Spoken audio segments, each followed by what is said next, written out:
I arrived on the 6th or the 5th of January to Guangzhou, and things seemed pretty normal. And it would have been around 5 days later that the news broke that it was getting quite serious in Wuhan, and people were dying from this coronavirus. It was a weird and scary time to be over there. There was no travel happening. If you were to travel, there was road stops everywhere taking temperatures, whether you're going from one suburb to the other. This is China. What, 2 cars? Usually this road would be chockers. This outbreak's fucking serious. So quiet, scary. We got to sort of February over there, and I'd called the Australian consulate to say, I need to get out, and they told me that there'd be no more flights after the 9th. I went to Guangzhou Airport, which was basically like a ghost town. That's the 3rd largest airport in China, and it was unbelievably quiet there. During the time of boarding, getting my ticket and everything else, I probably had 6 checks of my temperature, which was, it just ran so efficiently. Everybody was distancing, doing what they needed to do to be safe and healthy. And then I got back to Sydney. So after the flight from Guangzhou to Sydney, I was blown away by how my country had been dealing with this. I flew China Southern and they all had masks on, the staff on there, but we got into the airport, all the staff were unmasked. They put us all into a room where there would have been 450 people, no air conditioner on, and just basically lining up to get our temperature taken. Go Australia. Fucking organised this well, haven't you? No air conditioning, hot as fuck, and they're trying to take real temperatures. Good job, morons. Now, with no air conditioner on, they were, everybody was testing high temperatures, so it made the process even longer. After I got my temperature check done and checked out fine, we were basically given a little leaflet to say you have to quarantine for 14 days, isolation, and then just let everybody out onto the street to get public transport. I've come from China back to Sydney, and this is probably where I felt more likely to get coronavirus than anywhere else, just because of the stupidity of how Australia were dealing with it and not taking it as seriously as the rest of the world.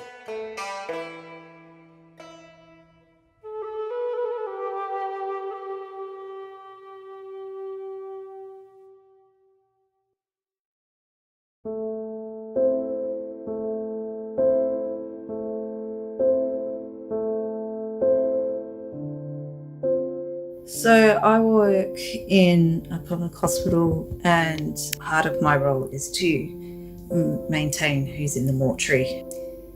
So for the better part of this afternoon today, my job was to find out the dimensions of our mortuary fridge and to find out what the capacity was, because we'd been advised by our hospital that we need to triple the amount that we can fit. Regardless of the people who are passing away from coronavirus, we're also noticing a huge spike in people passing away simply, and their logic for it is that a lot of people are giving up already. Just the fear and the upset caused by this, it's having a huge impact, to the point it's almost like they're scaring people to death. And what we're seeing around the world hasn't even started to happen here. Yesterday when I walked into work, the mortuary was at capacity. Having to sit there and decide how we're going to place these within the cool room, and where, the measurements and how many we can fit. I didn't realize at the time, we're not talking about shelving for other items. We're talking about shelving for mass deaths of bodies. It's getting my head around the fact that potentially my job is going to be taking control of the flow of bodies from this. And I'm still trying to figure out if I can cope with that.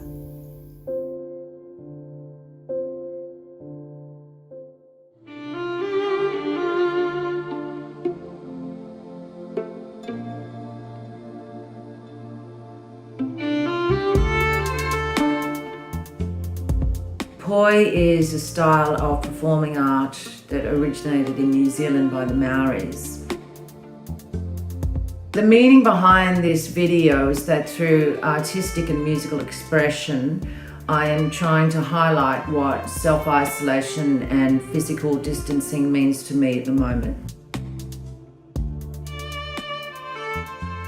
Because I'm a full-time musician, I've lost all my shows for the immediate future and the chance to perform in front of a live audience.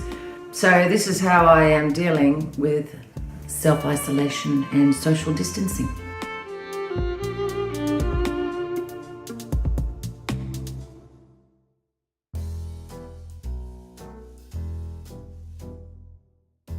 Day 1 of quarantine. Hey! 1 cup left, bro. What do you got? Let's do it. Day 5. Yo, Spalding, have you seen these videos I've been posting? I'm just trying to make fun, like, in these dark times, bro. Dude, you can't say that. Say it one more time.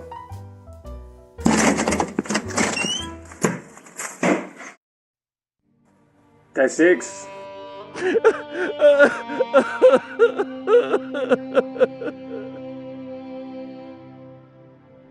Spalding!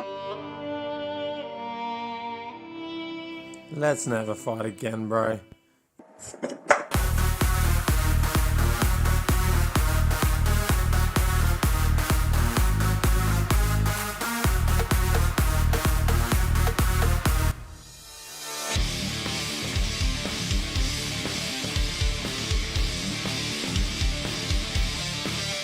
Day 12.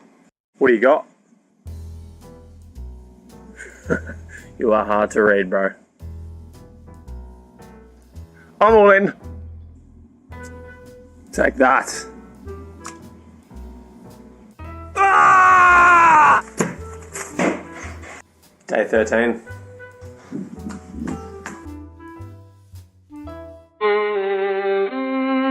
Spalding!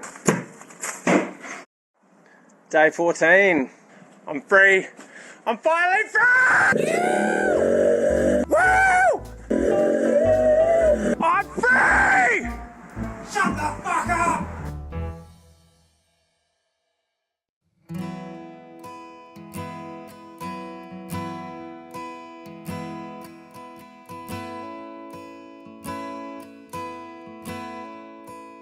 COVID-19 or coronavirus or pandemic or whatever we call it now has really just spun us around as a family unit. We've got a busy little house and we've got a granny flat attached to our house through our bedroom, and my mum, who's 87, lives in that. So she developed Alzheimer's and vascular dementia probably 7-8 years ago now. She's got Alzheimer's in her brain. And can she find her own way out and about if we go somewhere? Can she find her own way around? No. No. So what does Oma need? Us. Oma needs us. She needs help, doesn't she? Anything that's a break in my mum's routine just throws her into a complete tailspin. So this whole virus pandemic has regressed her back so much. So much of her has changed. And because it's been such a big shift for her, it's been a massive upheaval for us and our family. So those people who pick me up, they're not coming. No one's coming, Scott. No carers. Okay. No one's coming because everyone's got to be with their families right now. Yeah. Okay. Okay. She used to have carers come 3 times a week to take her on social outings or for a shopping trip or something like that. Well, that's all been removed now. That's all been taken away because of isolation. So we've had to try and replace those roles ourselves. Oh, yeah. So what I was explaining to you before was with coronavirus, Yeah. what we're doing, which is coronavirus is a bad thing. Okay, so we're all staying at home. We're not going to work. We're working from home for this week. But also the main thing is we're not going out to coffee shops and we're not going to other places. Sorry, Oh, so. So what we're doing instead Yeah.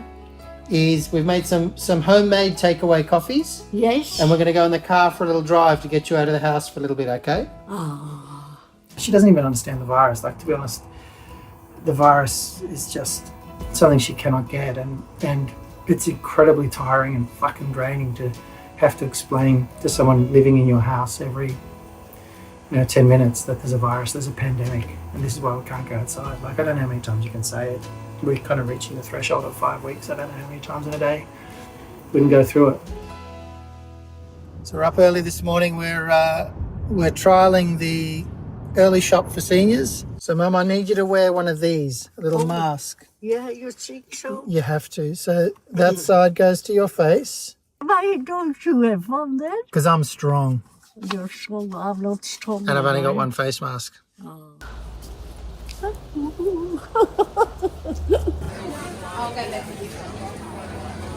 It's quite busy, isn't it, Todd? Very busy. 15 minutes into the shopping hour and all the toilet paper's already gone. Oh no. I can't give you something off the shelf that's not there. There's no mint, so I can't give it to you.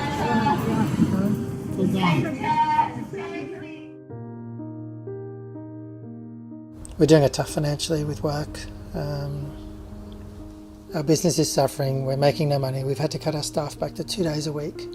I have found probably every 4 to 5 days I've just fallen into this deep depressive cycle of wondering where all this is going and what this means for us long term. And it only lasts about a day and then I crawl out of it. And it's a bit of a cycle thing I've been going through. But I think the family's been holding together really well. I'm really proud of my 5-year-old. He's still getting dressed for school, for homeschooling with Megan. Another dinosaur. Wow. We will look back at this stage of our life at some point and go, holy fuck, I lived through that. Our kids lived through that. That was part of our story, I think it's really important that you don't lose touch with making special moments, even though you might be locked in your house and you're isolated and you feel quite alone. Happy birthday! So find little moments that you can still have fun with. Smile! Smile! What are you doing to me? You're ruining my photo. Smile!